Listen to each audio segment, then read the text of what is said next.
Hi, I'm Rebecca Baxter, and today I have the pleasure of interviewing Dr. Pamela Douglas, who's just written a wonderful book.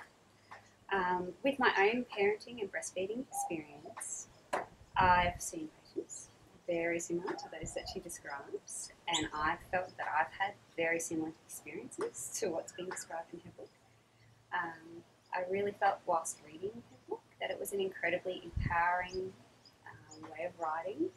It made me feel that I'd made decisions that were very useful, and I found that all of the information within it was very easy for people to grasp and use as action steps to move forward with any problems that they might be having. Her compassionate language conjuncts beautifully with her solid understanding of the science behind the problems. She speaks with authority, but also with a genuine compassion to parents and their potential troubles that they're having. She's been practicing since 1987. Amongst other things, she's undertaken research into causes for crying and fussing babies, which I'm sure has led to the writing of this book. She also completed her training in lactation consultancy, and most recently has received her doctorate in the philosophy of women's studies. Hi, Pamela. Hi, Rebecca, and thanks for those kind words. In your book, you've questioned the common diagnosis of reflux in infants. I found this to be a very common complaint from parents, and I agree that it's often an unfounded diagnosis. What are the most common things that parents confuse for reflux in your experience? Well, the first thing that we have to do is to understand that the diagnosis of gastroesophageal reflux disease varies according to age.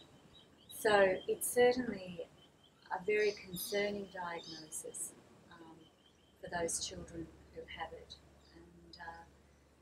And Australia's been something of a world leader in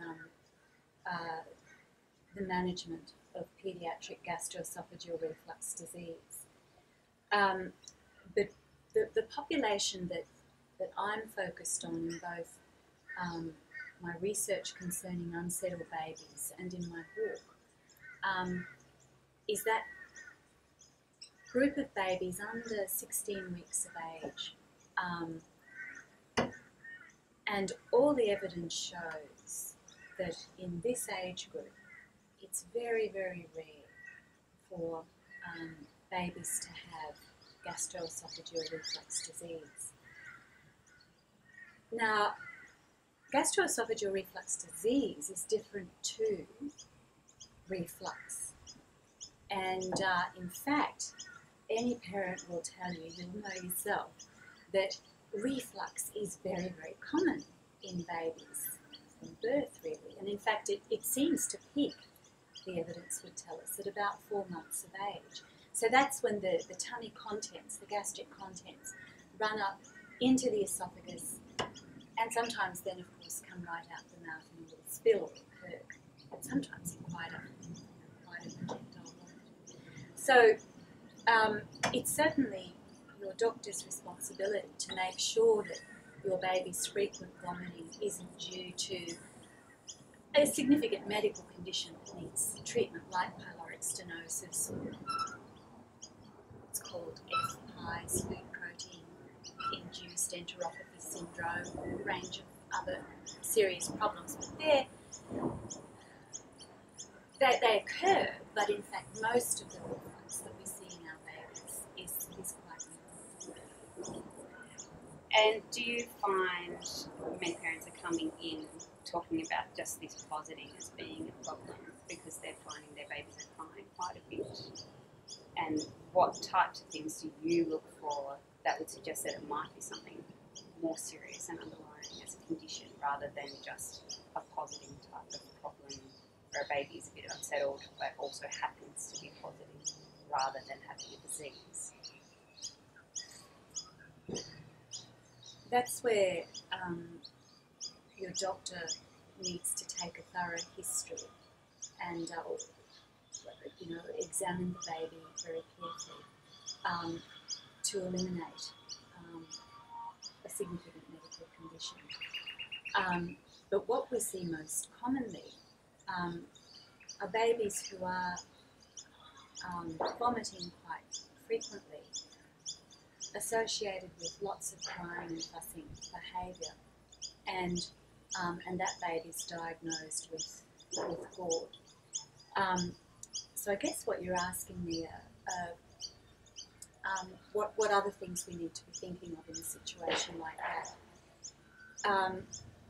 Firstly, it's worth remembering that the number of times a baby vomits or posits is influenced by a range of factors. Certainly increased abdominal pressure just through the act of crying will cause increased vomiting. But it's also true that high levels of sympathetic nervous system arousal increase the number of times that a baby will vomit. So it's true that babies who are crying and fussing might be babies who are vomiting often too, but that doesn't mean that the vomiting is a sign of gastroesophageal reflux disease.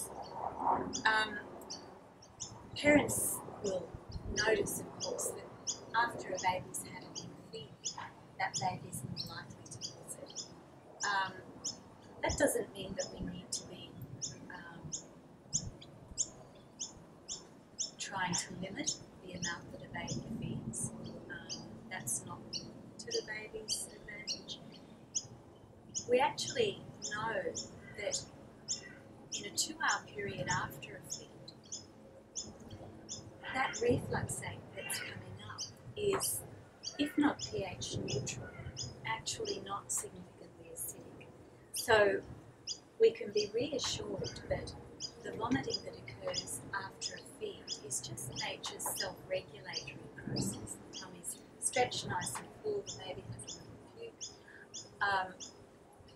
As long as we're feeding that baby to Q, we don't need to be at all concerned. But we can be reassured by the fact that that refluxate is not going to be doing any damage because it's not significantly acidic. Now, you brought up a few important points in that part of your discussion. The sympathetic nervous system is something that some parents may not have heard those particular words used before, and as professionals we know that to be the stress nervous system. Do you find that's a very common part of what's going on for the patients that you see? Yes, so any baby who's crying and fussing a lot has high levels of sympathetic nervous system arousal. That's true. Yeah. And that can not necessarily be due to the reflux or the positing, as we might call it, as a better distinction from the reflux disease. So that may not be due to the actual milk coming out. It may be causing the milk coming out instead, is where you're coming from with that argument, aren't you? That can be the case. Yeah. Another thing that you mentioned in your answer there is something about feeding to Q. Now, this is something that other people might call breastfeeding on demand, so there's many words for it, or even bottle feeding on demand. We're not just talking about breast milk here. It would be lovely to hear your thoughts about the whole breastfeeding on demand thing and why some people don't tend to do that, and some reasons why that might not be a great choice to feed on a schedule.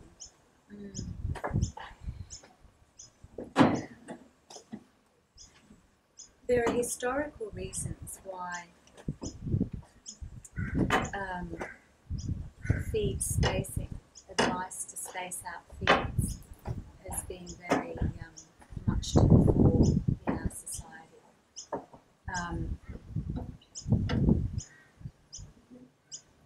From about the 1950s, most women gave birth in the hospital setting. So in the decades prior to that, there was a transition out of very domestic supported birth into the hospitals. And the fact is, of course, that normalisation of birth care has saved lives and allows us to boast of having one of the best health systems in the world. We wouldn't want to go back to the kind of maternal mortality rates and mortality rates of that previous era. But I would say that we're at the tail end of that revolution in the care of mothers and babies. And we still haven't quite, we've got a lot right, but we still haven't quite got right the support of neurobehavioural synchrony between mums and babies. So I guess I need to unpack that a little bit. So in the 1950s, when birth then really became hospital-based, we lost a lot of the traditional supports around breastfeeding, around the traditional supports around mother-baby synchrony.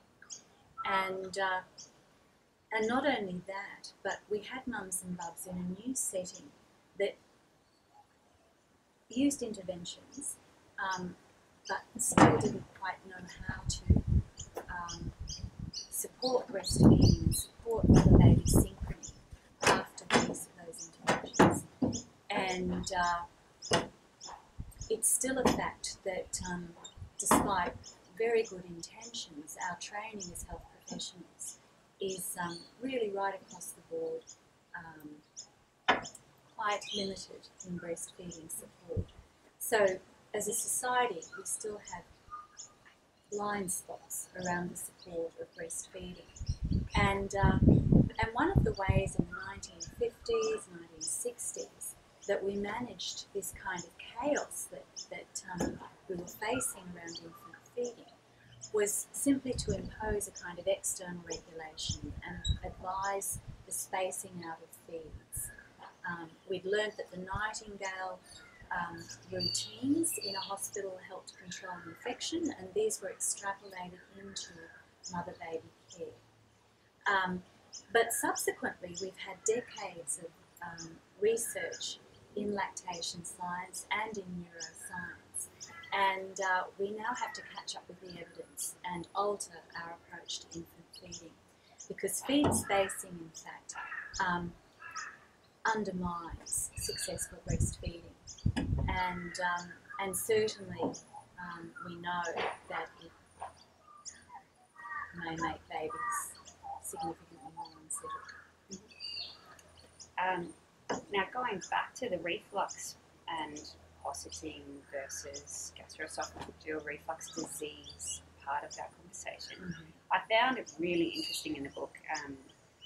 You're encouraging babies who are unsettled and to be given more milk, and this is actually quite contrary to some of the organisations that have sprung up to help support parents, such as your Reflux for Infants Society, who advise actually to not be giving quite as much milk to a baby, and that should help them to settle down with their refluxing part of the problem. What kind of things do you find you would give advice for parents who have been told that kind of information? It's really important that we allow babies to self-regulate in these first months of life around milk intake. If we're breastfeeding, that means looking out for the baby's cues and responding. And if we're formula feeding, that means paced formula feeds. So still watching that baby very closely and allowing the baby to have little breaks. There's some good material now that demonstrates to parents how to pace formula feeding of their baby. And whilst we want to keep an eye on total daily volumes over time, formula-fed babies too in the first months of life do best with cue-based care. So your book explains really well how some babies can still be hungry even though they're feeding all the time and putting on lots of weight. What kind of advice do you give to parents who come in with this type of complaint? So the first point that I'd make is that for years we've used 125 grams of weight gain a week as our cut-off for adequate weight gain. But in fact, the big studies by the WHO show us that healthy breastfed babes in the first months of life are gaining very often between 200 to 250 grams per week. So if we've got a little baby who's perfectly happy and well and gaining 125 grams per week, that's terrific. But if we've got an unsettled babe, that baby may actually be much more settled, with a higher milk intake and a higher weight gain. So that's the first point to make. But there are some unsettled little babies who feed and feed and feed and still don't seem satiated, who have very tight, windy tummies and explosive, frothy stools. And these babies may have what we call here in Australia functional lactose overload. The Americans tend to call it hyperlactation, and my colleague, paediatrician Tina Smiley, likes to refer to it as not enough cream. So let's refer to it as not enough cream. This is a situation where over a period of time, over a day or so, the baby's receiving a great deal of the high volume, high lactose content breast milk, and not enough of the low volume, high fat content part of a feed. And as a result, because the fat slows down gut transit, that lactose is going very quickly through the gut and not being properly digested in the small intestine, arriving in the colon undigested, and there it ferments and creates gas and acidic, frothy stool. So functional lactose overload is quite a common problem in unsettled babies and is often undiagnosed. Your review of the literature regarding allergy causing unsettled behaviour in newborns was fascinating. In your experience, is it worthwhile for a mother to do an elimination diet, if at all, change her diet? Well, the very first thing that needs to be done is to have the mum work through the whole of the 5 domains that we were talking about with her health provider, and to put in place the range of strategies that a health professional who's trained in this approach will use, or that are discussed in my book. If that's not working, then, not working to help settle the baby, then it is worthwhile trying a dairy elimination diet for a breastfeeding mum. And she really only needs to do that for a couple of weeks, and she'll quickly know whether it's making a difference or not. So cow's milk allergy is overdiagnosed in babies under 16 weeks of age, but by the same token, it does occur, and it can be, in some babies, a cause of unsettled behaviour. You also comment on the literature regarding the use of probiotics. What are some of the common reasons that mothers choose to use probiotics, and would you commonly tell them not to continue? Well, it's very understandable that families who, feel utterly exhausted, quite desperate really, because of their baby's ongoing, very unsettled behaviour, are willing to try probiotics because there's a feeling that on the whole they're not going to do harm, and there's the hope that they might help. I suppose I have a couple of concerns there. Firstly, are we actually picking up problems that can be helped in that baby? Or are we just using a probiotic in hope? So is that baby actually getting good care? Does that baby have a functional lactose overload, for instance, that can be helped with simple breastfeeding management strategies? So is that baby receiving, that baby in that family receiving good integrated care? And then secondly, we know from the big study that was done in Victoria, published in the last 12 months, that probiotics certainly don't seem to help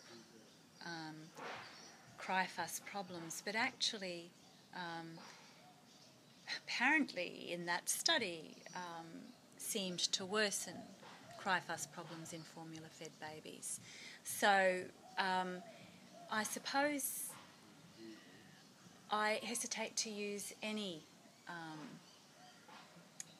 medication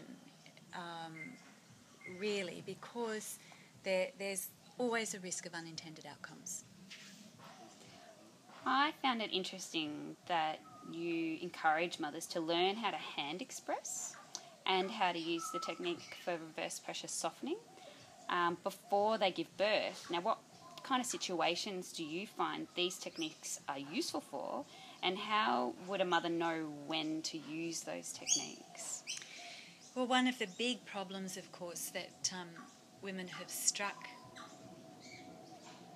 over the decades, really, since the 1950s or so, has been engorgement and mastitis in the early days, often terrible engorgement, so that the breast tissue is so swollen that the milk actually can't flow out of the ducts, and then that quickly turns into mastitis, which puts that woman at risk of abscesses, of course, if not treated. So this has been a terrible problem in the past, and it's one of the problems that results from not allowing the baby frequent and unrestricted access to the breast. So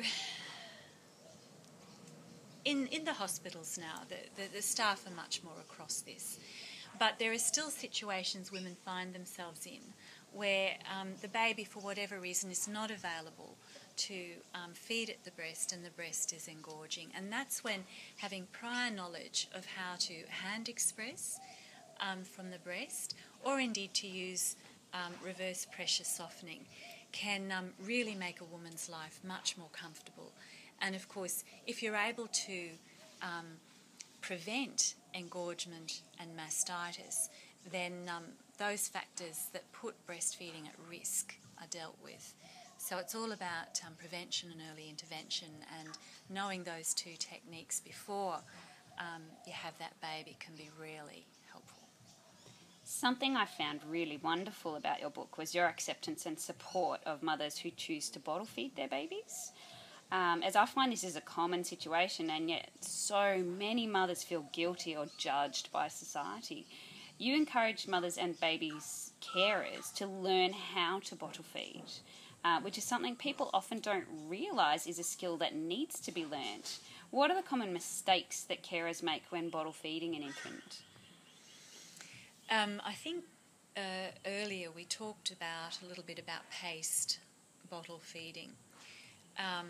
So until very recently, we didn't pay a lot of attention, as you're saying, to techniques of bottle feeding, and often didn't particularly pay attention to the baby's cues during feeding. So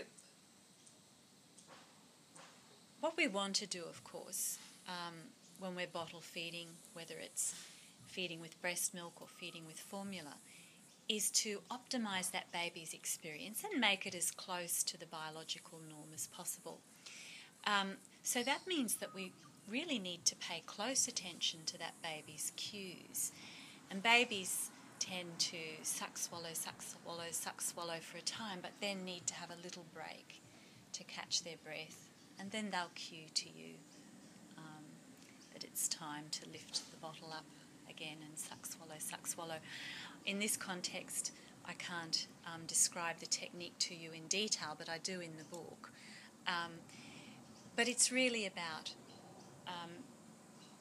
being sensitive to the baby's cues and using that time of feeding as a time not just for feeding but for interaction, for pleasure, for eye contact, for little plays with the baby, and all that lovely communication that brings both the mum, the parent and the baby so much joy. Another part of unsettled behaviour in infants that you cover extremely well in your book is sleeping patterns. I love that you've normalised their night waking and that some children need less sleep than others. What are the most common sleeping or lack of sleeping behaviours in infants that parents have unfounded concerns over? Well, it's true that most babies will wake in the night in the first 6 months of life. It's also true that babies have highly variable sleep needs in the first 6 months of life. In fact, in the early months, your baby may actually need half as much sleep as the baby next door. They're both obviously at either ends of the spectrum of sleep needs, but they're both absolutely normal. So with the sleep algorithms that are very popular at the moment, we might find them working for babies who have high sleep needs, but particularly those families with a baby who's at the lower end of the spectrum of sleep needs. Of course, sleep algorithms actually can place the family under enormous stress. If the family believes that the baby needs a certain amount of sleep to develop normally, then that family feels very concerned if the baby's not fitting into sleep algorithms. In fact, I would argue very strongly that there's no place for sleep algorithms in the first 6 months of life. We need to simply watch our babies and respond to their own very unique needs for sleep. I would also say that in our society there is often a lot of unnecessary disruption of sleep in the first 6 months of life, and in the Possum Sleep Intervention, which is summarised in my book, we look at the things we need to look out for to remove obstacles to healthy sleep.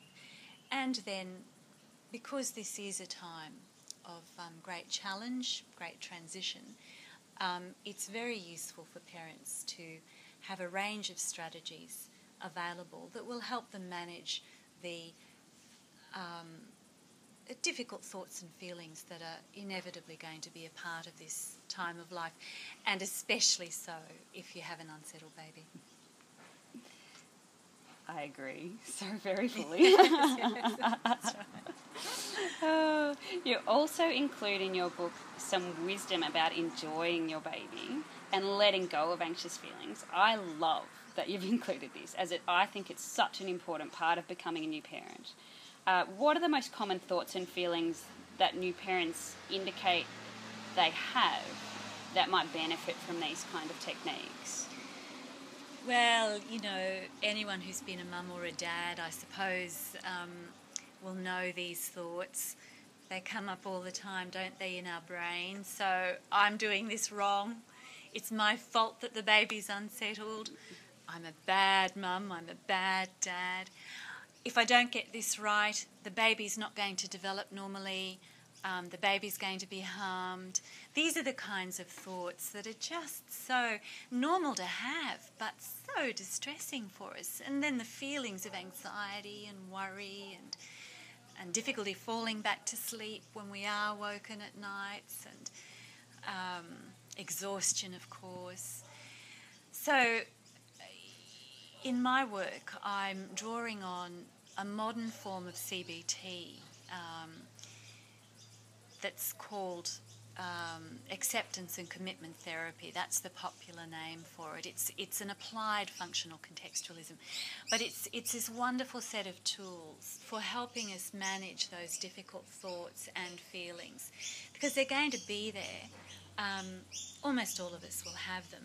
It's going to be a lot more intense if you have got an unsettled baby and there is a lot of night waking happening. But you know, in the book and in my work more broadly, we look at these strategies for helping to manage these thoughts and feelings, and they're surprisingly simple, but very helpful.